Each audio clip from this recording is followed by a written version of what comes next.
A paz do Senhor a todos. Hoje nós vamos falar a quarta parte e última parte sobre as 7 taças da ira de Deus. Hoje vamos falar sobre a 7ª taça que está lá no livro de Apocalipse, capítulo 16, no versículo 17 ao 21. Então ali estava ainda para ser travada, né, aquela grande batalha que Cristo iria vencer, mas ainda Deus derramou a sua última taça da sua ira. Lá no livro de Apocalipse 16, versículo 17, diz assim: E o 7º anjo derramou a sua taça no ar, e saiu uma grande voz do templo do céu, né, do trono de Deus, dizendo: Está feito. A 6ª taça, né, lembrando da 6ª taça, referiu-se à segunda vinda de Cristo. E a 7ª é a descrição detalhada do cena do juízo final. Então ali é o fim, né? É o detalhe do final de toda a ira de Deus. Na expressão está feita, essa era a voz do próprio Deus anunciando que chegou o momento da exposição final e completa da sua ira. Deus deu oportunidade à humanidade de se arrepender com a abertura dos 7 selos do livro selado, das 7 trombetas, mas nas taças já foram o julgamento final para a humanidade. Não haveria mais arrependimento, mas sim o fim da ira de Deus contra os incrédulos. Apocalipse 16, 18. E houve vozes e trovões e relâmpagos e um grande terremoto, como nunca tinha ouvido desde que há homens sobre a face da terra. Tal foi este tão grande terremoto. Daniel fala assim lá no capítulo 12, do versículo 1, sim. E naquele tempo se levantou Miguel, o grande príncipe, que se levanta pelos filhos do teu povo, e haverá um tempo de angústia, qual nunca houve, desde que houve nação até aqueles tempos, mas naquele tempo livrar-se-á o teu povo, o Todo-Poderoso, aquele que se achar escrito, né, no livro da vida.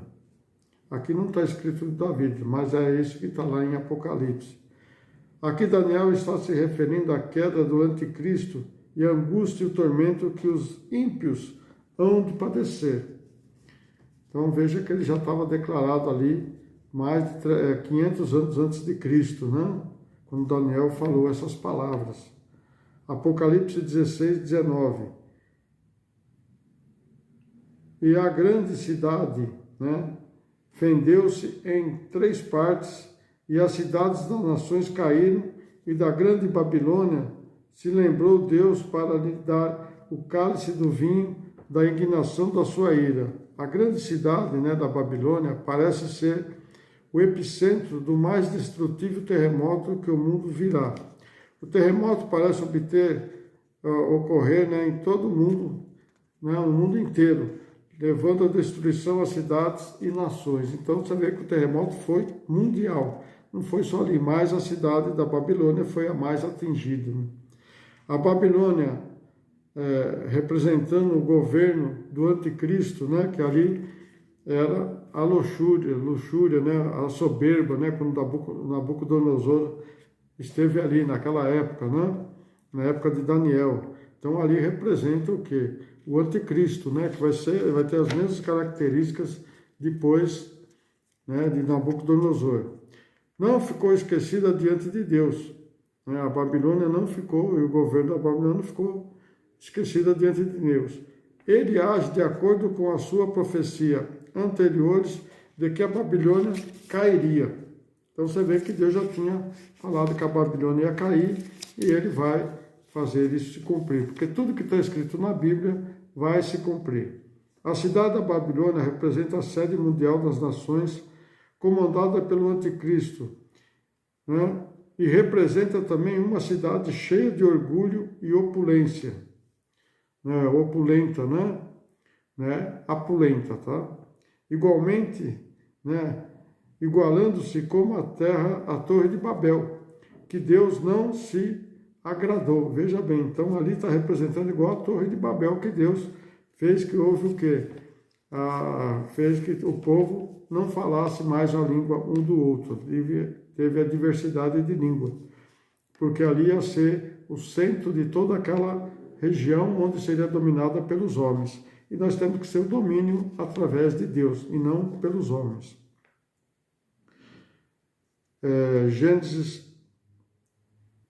Apocalipse, aliás, 16, 20 diz assim: e toda a ilha fugiu e os montes não se acharam. 16, 21. E sobre os homens caiu dos céus uma grande saraivada de pedras de peso de 1 talento, e os homens blasfemaram de Deus por causa da praga da saraivada, porque sua praga era muito grande.